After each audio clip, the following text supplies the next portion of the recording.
welcome to Live Joy Travel. I'm Jess, and today I'm hanging out with a very special friend. I am going to introduce you guys to... Hi, I am Daniel from Puebla, and this is my art. He is an incredible artisan, guys, and he is going to give us an interview today, and we're going to spend just a little bit of time learning more about this awesome folklore art. So let's go! And this is going to be amazing. Yes!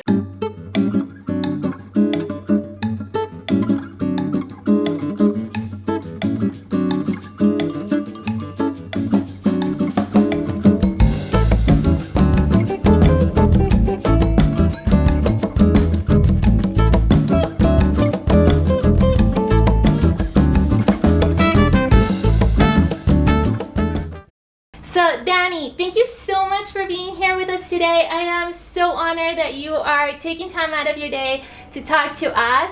And I am honored to be in this beautiful place surrounded by all this amazing art. I can't even imagine how long it took you.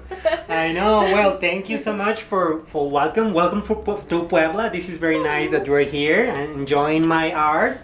And well, yes, what you say, every single piece right here is made with clay. And every single piece is one of a kind, because if you see, every single piece have some detail that is very different between, other to another one. So every single piece is for me like my little babies. It's like a babies for me. Yes, and I must mention that Danny here has actually been part of the UNESCO in Paris. Exactly. What other museums have you been a part of? Well, I've been in the Museum of Man in San Diego, at the National Museum of Mexican Art in Chicago, at the International Folk Art Museum in Santa Fe, New Mexico. In the Institute of the Smithsonian too. Exactly. Guys, this man is amazing. His art has been it's making its rounds around the world, and he is the guy that lives Day of the Dead every day. That is what you're known for. Exactly. Yes. Because actually all my art is based in the Day of the Dead that we celebrate in the 1st and the 2nd of November. Yes, so in the altars we can put all this stuff, and actually one of my pieces, or most of my pieces actually, you can put it on the altars to decoration the altars, to decorate the altars actually. So essentially you are helping to keep this tradition alive by your art.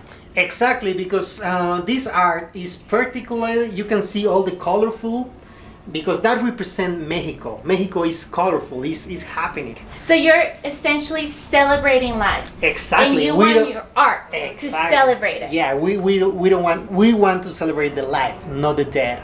Show us a couple of your pieces here. Yes, for example, I have another pieces right here. This is a candelabrum. You can put it a candles right here. Oh wow. So, and actually it's a Frida. Oh, that's amazing. And you can see right here the rebozo and the skirt. Yeah, so the Mexican shawl, the skirt, everything. You even made a talavera looking thing, right? Yes, it's called rameado. Rameado is the technique actually. Oh wow. So, and actually this is the decoration of the talavera, because we're in Puebla, is very particular pottery from Puebla. So that's the reason that I add some, little touches from Puebla on every single piece. About how long would you say this exact piece took you to make? Well, for example, one piece like this takes around like 4 to 3 weeks. Wow. Because we need to recollect the clay around of Puebla. We have little towns right here like Amozoc de Mota, or near to the volcano, the Popocatépetl. Oh, yeah. You can find different areas to recollect the clay. But the clay have some roots or leaves. We need to clean it, everything very well. And then when the clay is really clean, we can model the piece. Make all the figurines and everything, and then we need to wait to dry the clay, and when it's complete dried, we can put it in a kiln to fire. So when it's already fired, so we can add all the decorations and all the paintings. Wow, so the clay, it's not, guys, it doesn't come prepackaged. There's a process to the clay. So down to the beginning stages of the work of art, you're already putting thought and work into it. Yes, and actually it's very interesting because we work with actually the 4 elements, because we use the clay, that is the earth, yeah, right? And then we use the air because we need to dry the piece.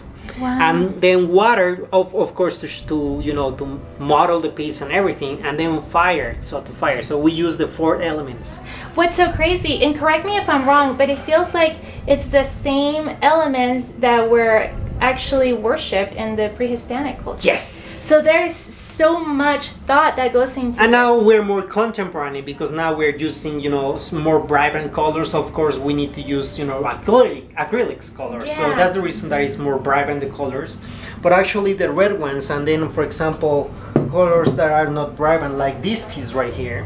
If you see, it's not really brightness like the other ones. Yeah. Because this one is with natural pigments. Oh, so all this is natural pigments. Yeah. Wow. Whenever you're doing it, what is it that you think of every time you're working on a piece?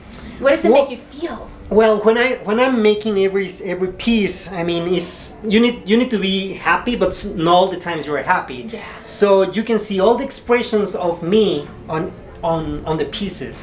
So, for example, pieces like are more simple. Maybe it's because I'm not was like very happy, but actually, you know, all the people like different colors, and Yeah. depends the sense of humor. Is like, for example, when you are welcoming into my store, and it's like, what are you looking? And it's like, oh, I like more the dark colors.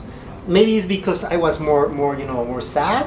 But then I have another pieces that when I'm really excited about something, so that's the reason that I have more pop colors. Wow. So actually every feeling that I'm passing during the days and when I'm working on it, you can see it in my pieces. And you're hoping to, and correct me if I'm wrong, you're hoping to relate to your public, to your customers, in case that they are experiencing the same feelings. You want them to be Yes. able to feel through your art. Yes, because actually many persons asking like, oh, which is better? And it's like, I mean, it's not like what is better, actually what is better for you. So Danny, tell me a little bit. Growing up with this culture, with this massive, beautiful culture, especially because you're a fourth generation artisan. Yes, you're right. I'm in the fourth generation in my family who's keeping this tradition. But actually, every single generation, starting from my grandmother, who it was the first generation, we transform our art every single generation. Because here we have another examples from my dad. My dad does all the shadow boxes right here.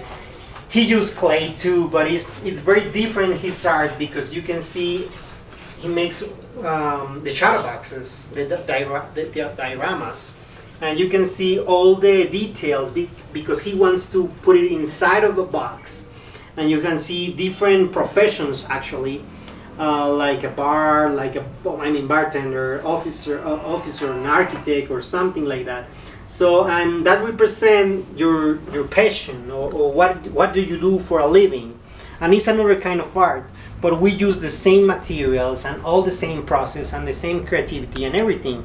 But every generation is something different. You know, we don't want to make, you know, like the same. The same. So you become, so even though, you know, a lot of times people think that whenever you're in a generational trade, that you have to be the same. The same, and actually it's not. Actually, one of the first things that my dad said to me was like, you can make the same art like me. That's what my father said, but it was like, but I don't want, you know, to be a copy of me. You know, you need to be yourself. Yeah. So you can use the same materials, but by your own, you know, by your own ideas, by your own feelings and everything. Yeah. So that's the reason that my art, in comparison with my dad, is completely different. Talk about expanding the family trade. You've made it to the Smithsonian, you've made it to the UNESCO. That's... Yeah, we've been in different parts actually. We've been in Japan, we've been in Ireland, we've been in Paris, we've been in part of the South America, we've been in Chile, Peru, Argentina. So actually the art, I think, is like a universal language. Yeah. Because maybe you don't need to explain a lot.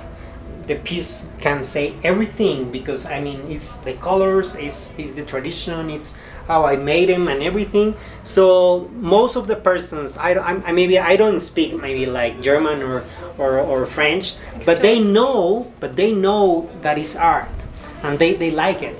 So for me it's really, you know, beautiful, and I feel so, you know, so proud of my country and my traditions and everything, because with this I can travel to Ever. different parts. You don't need to know the language. You communicate by your art. Yes. And people get it. Yes. And you make them feel. Because I have to say, guys, when I walked in here and I saw his art, I felt every single thing that he was trying to portray.